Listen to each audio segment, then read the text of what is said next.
Grau is back, and today I've got you guys with the best build for multiplayer. Let's get into it. Starting off with the muzzle. This is by far the most important attachment in my opinion, the monolithic suppressor. Now I've seen some people go with the compensator and the muzzle brake. Yeah, sure, you get some recoil control, it's nice and good, but I think a suppressor is a must-have in multiplayer, and this one is broken. You guys remember it back in the day from Warzone 1. What the monolithic does is not only does it suppress your fire, which is fantastic, you're off the radar, but now we get bullet velocity and damage range. Okay, the reason it's so important for this class is because with the SWAT to Grau conversion, which we're going to go through in a second, you don't allow a barrel. You're not allowed to use a barrel on the weapon, so you're not able to use like a long barrel and up your damage range. So I think this is a must-have, the monolithic, because not only does it keep you off the map, it also increases your bullet velocity and damage range, allowing you to be more effective at mid to long range. Then we go across to the underbarrel. This is a gunfighter class for 7 attachments. We go for the underbarrel,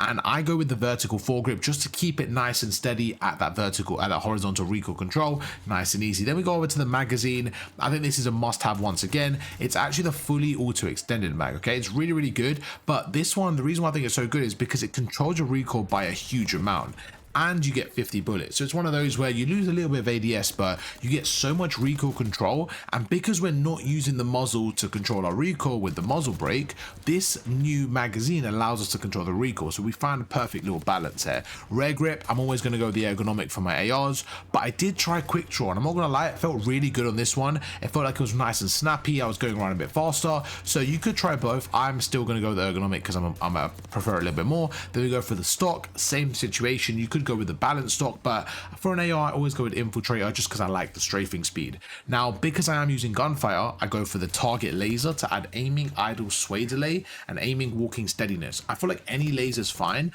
but this one seems like the best for ARs because it adds a little bit of that sway control and stuff like that, which I think is good for an AR. Everything else is a bit more, you know, hip fire based, and I don't really think it applies.